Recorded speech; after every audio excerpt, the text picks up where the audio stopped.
Just try to lure kids away from video games. Some could play for hours. Now a new study shows too much of these video games can lead to mental health problems, from depression and poor grades to anxiety and social phobia. And it all comes down to pathological gaming. This is the only thing that they want to do. I sat down with child psychiatrist Dr. Brandon Strange at Nationwide Children's Hospital, and the thrill of video games can be addicting.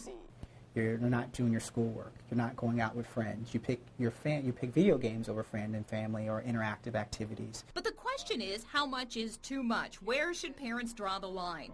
Dr. Strange recommends sticking with 1 to 2 hours a day, max, and is more worried about the types of games kids are playing. Now you have like first-person shooters where you're putting someone in the sight and you're killing them. So I would also not just look at how much time they're spending on the video games, but what games they're playing. Grand Theft Auto, you get points for shooting at the police, mugging people, hurting people. That's not an appropriate game for a kid. I don't even think it's appropriate for a teenager. And they may pay the price in their grades. Researchers found lower school performance in kids who could not step away from the video games. Ellie Merritt, NBC4.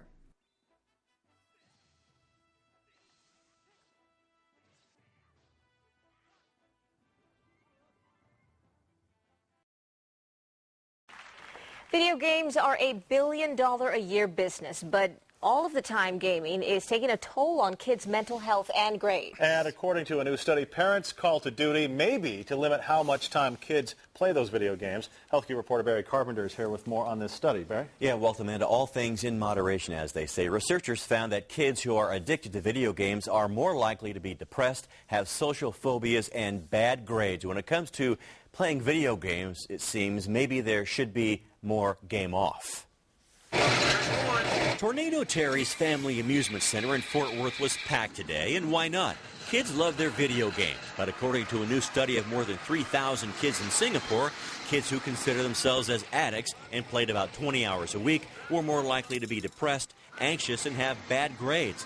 Michelle Kiefer has 3 young boys, including 12-year-old Ashton. Michelle notices a difference when the kids play too much. When we have the rainy seasons or the cold spells and the boys do play more video games because they're indoors, we see them get shorter fuses with one another and shorter fuses with the parents. Psychologist Susan Fletcher isn't surprised by the study, which found 1 in 10 kids to be addicts. She says it's not necessarily the video games, but rather the time spent playing them that causes social phobias. It kind of takes them out of the game socially, so they're less likely to learn the kind of skills to overcome things or deal with people in a social fashion.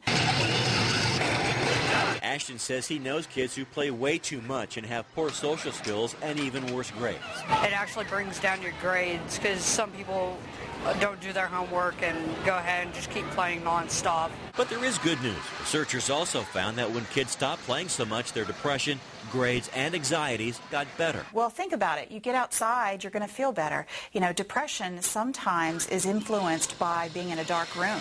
And so just getting outside, getting fresh air, getting some sun, interacting with other people can really alleviate the symptoms. As for Michelle, she will continue to monitor how much time her boys play video games. If I didn't really watch them, we would probably have 24/7 gaming going on at some level. Barry Carpenter, the 33 News.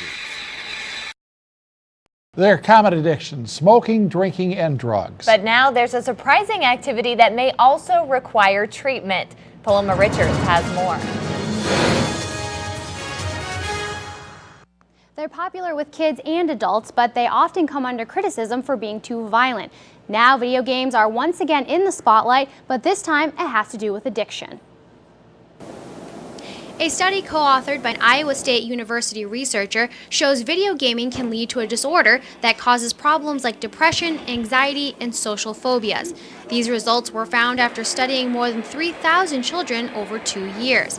But some gaming experts don't believe it's all video games, it's more the online interactive games. I think most of it is related to online gaming like World of Warcraft or other games where people play online all the time.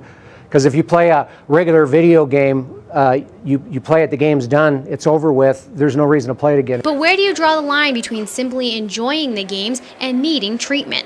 If someone has to play the game, they can't escape, they're going to be late for work or not go to school and stay up, and it starts to cross over into being addiction.